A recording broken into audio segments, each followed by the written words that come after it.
Hello, chess friends, and welcome to Jozarov's chess channel, and welcome to our London system series. So in this series, we're following this very nice opening from White's perspective, and today we're continuing again the London system with the so-called Barry attack against the Grunfeld or King's Indian setup. So Bird's defense or maybe modern defense players will use also this setup, but it's basically the same setup. We're playing from Black's perspective this move bishop to G6, bishop to G7, and D5. So we're using the Barry attack against this setup by Black. So I've explained some other lines also in my series so far, so in order to get a better understanding of this particular video, please watch the series from the beginning, then part 1, part 2, and so on. So today I decided not to show you maybe such a tutorial. I decided to show you one particular game which should be, I think, a cornerstone of our setup, because Black has a particular idea here in mind. I'll show you, of course, what's all about, and I think this game should be really our cornerstone, and from this game we should build really our attack, because there are really tricky lines which Black can apply in this particular line that I wanted to show you today, and I think you should be familiar with this line because it happened many times to me, and I think you can counterplay your opponent with some great tactical ideas, which I'll show you in this game. And the game is a very cool gameplay by Fred Atos against Alexander Arulade.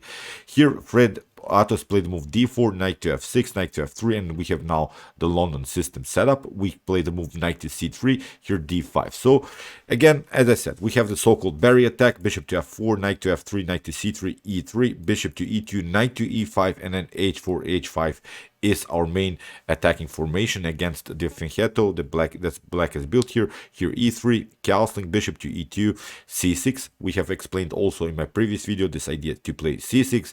In our previous video, we have analyzed the move knight from b to d7. Today we'll analyze the move knight from f to d7, and in my opinion, this move knight from f to d7 is much more stronger, because you see now what's the idea about this move, because we're going again into a normal Barry attack setup. After knight to d7, we have knight to d3. Here my recommendation is simply to go knight to d3.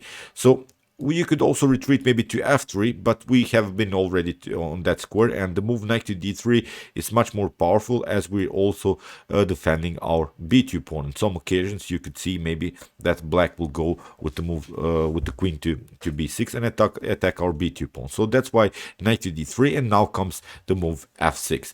Here we're again continuing our normal Barry attack move with the move h4, and if, for instance, Black plays, let's see, a passive move, then I think you have really a tricky idea here, the move bishop to g4.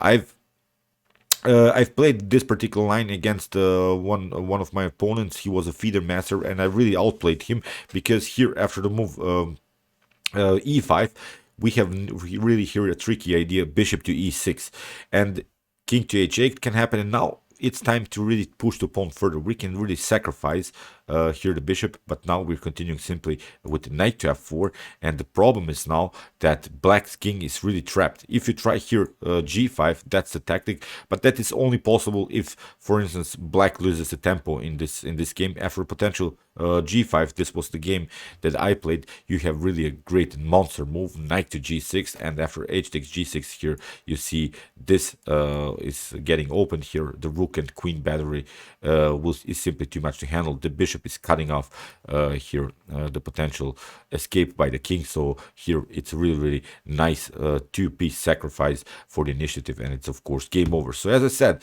if after move h4 something here happens, b6, b5, if your opponent doesn't play the move e5, that's the correct move that Black should play here. If he plays the move b5, as I said, a6, really a passive move, then you can counterplay with the move bishop to g4. Let's see, a6, bishop to g4. Now if f5 happens, it's not a problem, because now Black is not going into this normal idea with f6, e5 pawn breakthroughs. So again, we're controlling the e5 square, where, well, we can retreat simply with our bishop to f3 or even to e2 and simply continuing our attack, because now there is really the hole in Black's position. It's of course the weak square on e5. So that's why here Black has to play the move e5 in order to make something happen. We have bishop to g3, e takes d4, we have e takes d4, and now queen to b6. We're continuing now the move h5. That's the tricky part of this, because we don't want to defend this pawn. It's not the point that we want to defend this pawn, because what we should notice here is that here the pieces are really stuck here. The bishop is not developed, the knight on b8 is not developed, the rook is not participating in the game. So that's why it's very important to recognize this lack of harmony of black's pieces. And now it's not a problem about one particular pawn here in the game. Black tried here to move rook to e8, and now h takes g6. We have h takes g6, and now king to f1. You could also try to move knight to f4, which is maybe playable here in order to kick away the queen and maybe sneak in with our queen to d2. But in the game here, Fred Atos played a very interesting idea, king to f1, escaping with the king. Although, as I said, maybe knight to f4 is much more accurate to attack the queen finally and really endanger the queen, because the queen is a little bit misplaced here. You see, the lack of development of these pieces allows us really to get some kind of an activity. In the game, queen to d4 was played, and now rook to h4. Very, very aggressive move by Fred Atos. We have queen to b6, and now knight to f4, attacking simply the g6 weakness. And now comes really the tricky part, because knight to f8 was played. A more accurate idea by black would have been probably knight to e5, which leads now into really complicated game. Here, if you try g5 in order to attack the rook and the knight, then you get really a nice monster tactic here, knight to d5. If knight takes d5, then queen to d5.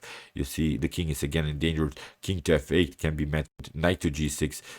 This rook is of course cutting off the escape by the king here on that file. In order to prevent checkmate here, black has to bring the rook or the queen maybe here to e6, but it's a completely lost game here for black. So as I said here, maybe after the move queen to b6, a more accurate idea by white is here the move bishop to d6, which really is controlling this long diagonal. We can now finally maybe play the move knight to f4. It was maybe a slight inaccuracy here by Fred Atos, but also this idea knight to f4 very interesting, because we have now a double attack on the square d5. And whenever you see this setup by black, this really passive setup, I should warn you, really, you should also always consider this tactical possibilities around the square d5. Always try to do a sacrifice against the pawn on d5. So it's sometimes not possible, but at least you should consider the option to do that, because the lack of development gives us really tactical possibilities. Here knight to f8 was played, and now knight to d5 anyway.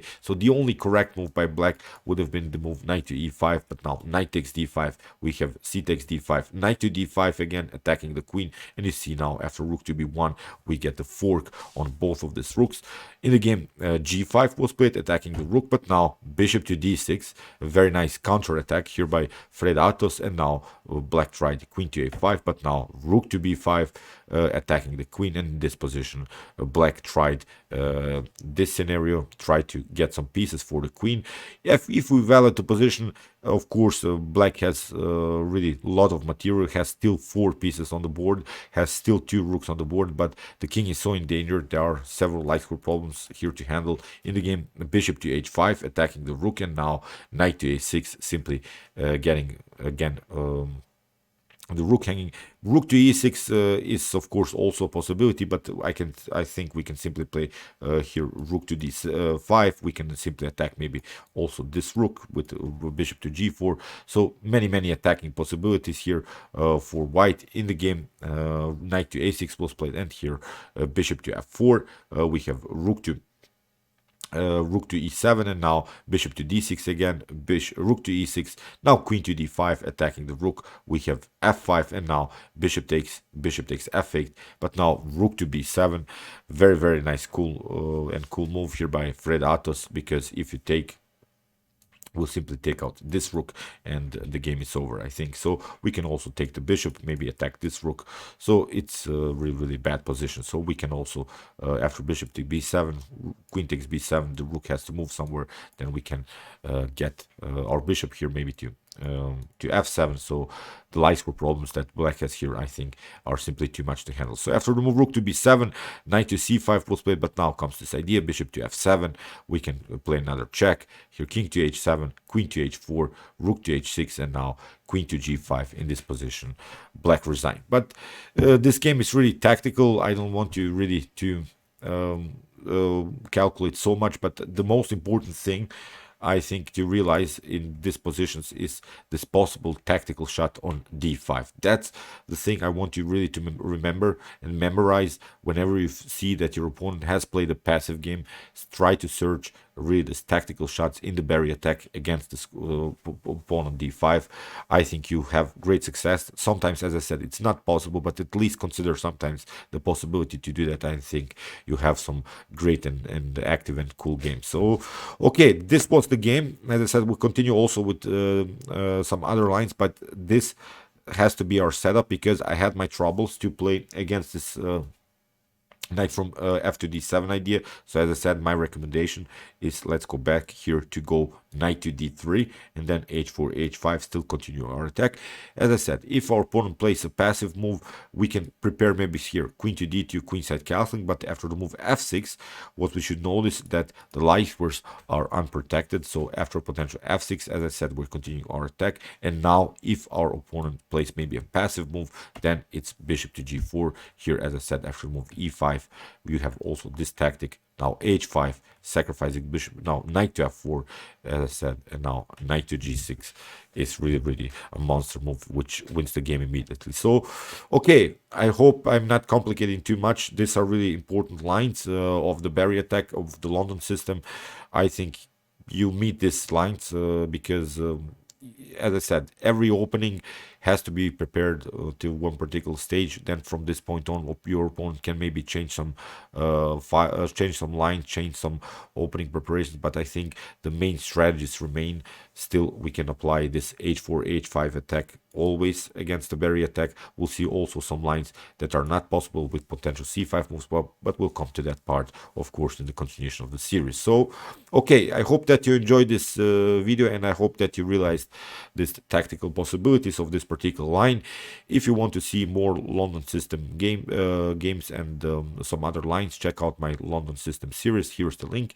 And if you have troubles maybe to play as black, check out my hyper accelerated ranked Sicilian defense series as a defense against e4, and my King's Indian and Nimzo Indian defense series against as a defense against d4.